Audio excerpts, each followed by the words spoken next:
ఎందుకు సార్ అలా అయిపోయాం అంటే ఎందుకు మన రెస్ట్ అవసరం లేదు అనుకుంటున్నావా లేక అంబిషన్ పెరిగిపోయిందా మనుషులు అందరిలో మీరనే కాదు సార్ అందరిలో మనందరిలో అంటే అది అంబిషన్ అనుకో బేసిక్గా ఏమంటారంటే సర్వైవల్ ఫర్ ఎగ్జిస్టెన్స్ అంతే ఎందుకంటే నువ్వు ఆ పని ఒత్తిడి తట్టుకొని నిలబడలేకపోతే నీ వెనక నలుగురు ఉన్నారు సో ఆటోమేటిక్ అదేమైతే అది రెస్పాన్సిబిలిటీ అనుకోవచ్చు లేకపోతే సర్వైవల్ ఫర్ ఎగ్జిస్టెన్స్ అనుకోవచ్చు లేకపోతే ర్యాట్ రేస్ అనుకోవచ్చు మీరు తప్పదు ఇంకా దాంట్లో దిగిపోయాం మనము అంతే పక్కగానే వచ్చేయాలి తట్టుకోవాలంటే ఇంకా చేయాల్సిందే నిలబడాల్సిందే నేను రోజుకి ఒకటే ఆపరేషన్ చేస్తాను ఉన్నానంటే నువ్వు కాదు ఇంకో నాలుగు చేసే వాళ్ళు వస్తారు మనకి సో అది యాక్సెప్ట్ చేసే స్టేజ్లో మనం ఎవరు లేము ఇప్పుడు తప్పగా నిలబడాల్సి వస్తుంది సీజు స్టాండ్ ఒకటి మన కోసం వచ్చే పేషెంట్లు ఏ ప్రొఫెషన్లో అయినా సరే అది లాయర్స్ అయితే క్లయింట్స్ డాక్టర్స్ అయితే పేషెంట్లు వచ్చే వాళ్ళు ఉంటారు వచ్చిన తర్వాత మనం ఆ రెస్పాన్సిబిలిటీ తీసుకొని వాళ్ళకి ట్రీట్మెంట్ అయితే ఇవ్వాల్సింది ఇప్పుడు అంతే కదా సో రోజుకి నాకు 4 పేషెంట్లు వచ్చి సర్జరీకి వచ్చారంటే నేను రోజు 4 కానీ ముగ్గురికైనా చేయాలి మినిమం చేసుకుంటూ పోవాలి రేపటికి మళ్ళీ 2-3 వస్తారు ఎల్లుండికి మళ్ళీ 2-3 వస్తారు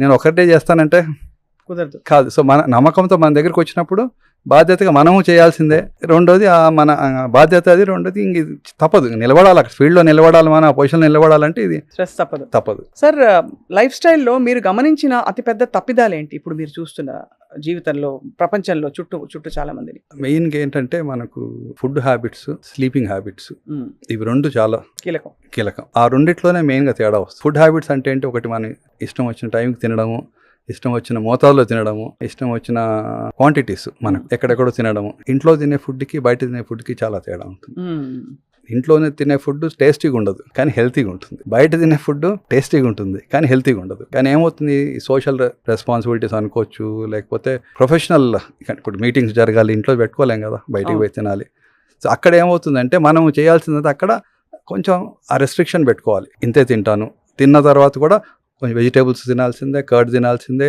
మీట్ తినాల్సిందే ఫ్రూట్స్ తినాల్సిందే అలా బ్యాలెన్స్ పెట్టుకొని క్వాంటిటీ కూడా అది ఆల్కహాల్ కానివ్వండి ఫుడ్ కానివ్వండి ఏమైనా సరే ఒక లిమిట్ పెట్టుకొని బ్యాలెన్స్ చేసుకోవాలి అంతే అది రెండోది స్లీపింగ్ హ్యాబిట్స్ ఒకరోజు 11 గంటలు పడుకుంటే యావరేజ్గా ఏంటంటే ఏమైనా సరే ఒక 7 to 8 hours మినిమం ఉండాలి అది ఎప్పుడు నిద్రపోయినా పర్లేదు యావరేజ్గా మనం జనరల్గా చెప్పేది అంటే 11 o'clock పడుకొని 7 o'clock ఎందుకంటే బై 12 తర్వాత ఏమవుతుందంటే మనకు ఆ మెలటోనిన్ హార్మోన్ అనేది డిస్టర్బ్ అయిపోతుంది అది పీక్ వస్తుంది అప్పుడు ఎప్పుడు వస్తుంది మనం పడుకొని ఉంటే అది వచ్చింది మనం మేల్కొని ఫోన్లు చూసుకుంటూ టీవీలు చూసుకుంటూ పని చేసుకుంటుంటే అది కూడా రాదు సరిగా మన దర్దాపుకు రాదు సో ఆ పీస్ ఆఫ్ మైండ్కి రెస్ట్ కావాల్సిందే మజిల్స్కి బాడీకి రెస్ట్ కావాల్సిందే అన్నిటికీ రెస్ట్ కావాల్సిందే సో ఈ food habits plus sleeping habits ఇవి మన ఇంపార్టెంట్ ప్లస్ ఎక్సర్సైజ్ ఒకటి ఎక్సర్సైజ్ అంటే ఇంకా నేను చెప్పేది ఏంటంటే అందరికి వీలు కాకపోవచ్చు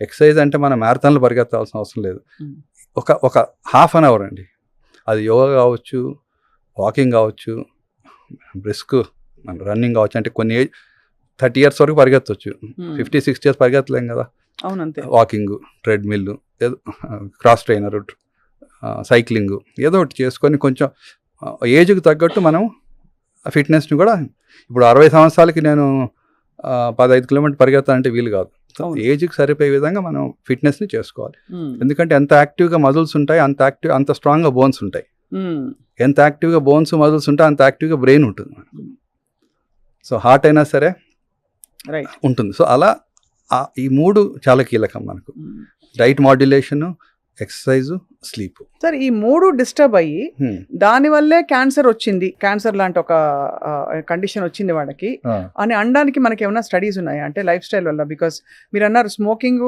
లేకపోతే డైరెక్ట్ అంటే హెచ్పివి ట్రాన్స్మిషన్ అవన్నీ వాటికి డైరెక్ట్ ఇంటర్వ్యూస్ ఉన్నాయి బట్ లైఫ్ స్టైల్ వల్ల డిస్టర్బ్ అయ్యి వాళ్ళకి క్యాన్సర్ వచ్చింది అనే కేస్ స్టడీస్ మనకు బయటపడ్డాయా ఇప్పుడు లైఫ్ స్టైల్ అంటే లైఫ్ స్టైల్ ఆల్టరేషన్ ఏంటి స్మోకింగ్ అనేది లైఫ్ స్టైల్ ఆల్టరేషన్ అది లైఫ్ స్టైల్లో భాగం కాదు అవి లేకుండా కూడా భాగం కాదు రైట్ చాలా మంది ఇప్పుడు వచ్చి చెప్తుంటారు ఇప్పుడు వచ్చిన తర్వాత డాక్టర్ గారు నేను స్మోక్ చేయను తాగను బయట ఫుడ్ ఎక్కువ తినను అయినా వస్తుంది ఎందుకు వస్తుందంటే మరి ఇమ్యూనిటీ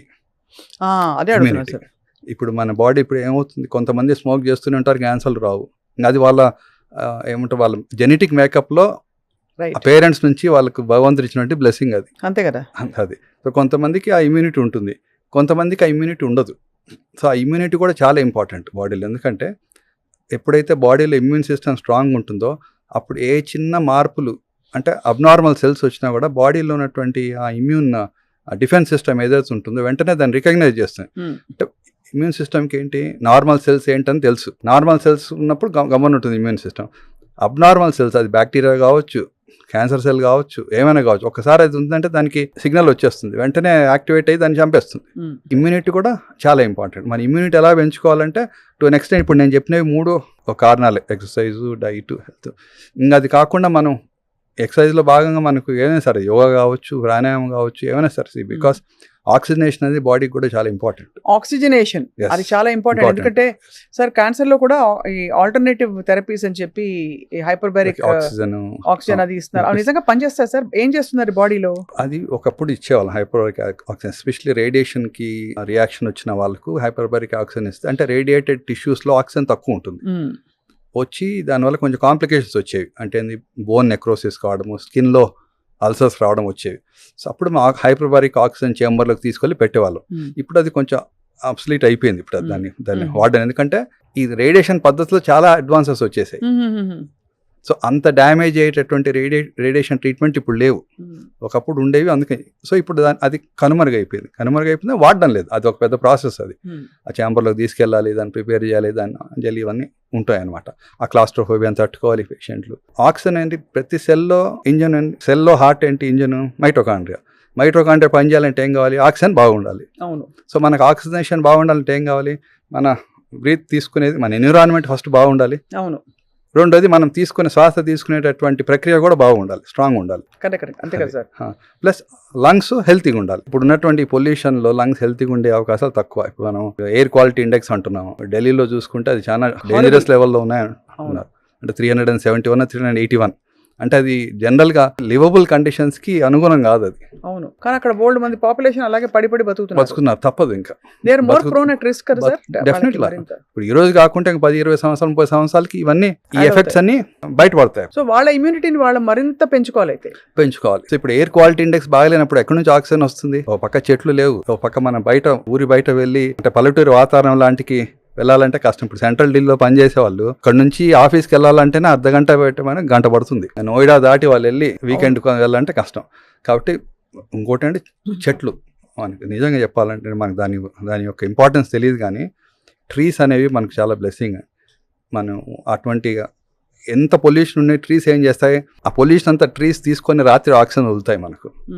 సో మనం దాన్ని ఇప్పుడు లక్కీగా ఏదో కొంచెం అవేర్నెస్ వచ్చింది. సంతోష్ గారు కొంతమంది గ్రీన్ ప్రోగ్రామ్ని కొంచెం ప్రాపగేట్ చేసి డెఫినెట్గా స్టార్ట్ చేశారు programme. So it was very good objective and very good initiative for Telangana. Definitely. I think తెలంగాణలో స్టార్ట్ అయిన ఆ ఉద్యమం ప్రతి ఒక్కరు అడాప్ట్ చేసుకుంటున్నారు. ఇప్పుడు చెట్ల ప్రాధాన్యత బాగా తెలిసిపోయింది. మనకు బర్త్డే గిఫ్ట్ ఇంతకుముందు స్వీట్లు ఇచ్చేప్పుడు చాలా మంది చెట్లు ఇస్తున్నారు. ఇంతకుముందు బొకే ఇచ్చేవాళ్ళు ఇప్పుడు ఇవి ఇస్తున్నారు. సో దట్స్ డెఫినెట్లీ అది చేంజ్. అది ఆ చెట్లు అనేవి ఫిల్టర్స్ అండి, ఎయిర్ ఫిల్టర్స్ అవి. మన లంగ్స్ ఎలాగో ఎన్విరాన్మెంట్కి చెట్లు అనేవి ఫిల్టర్స్.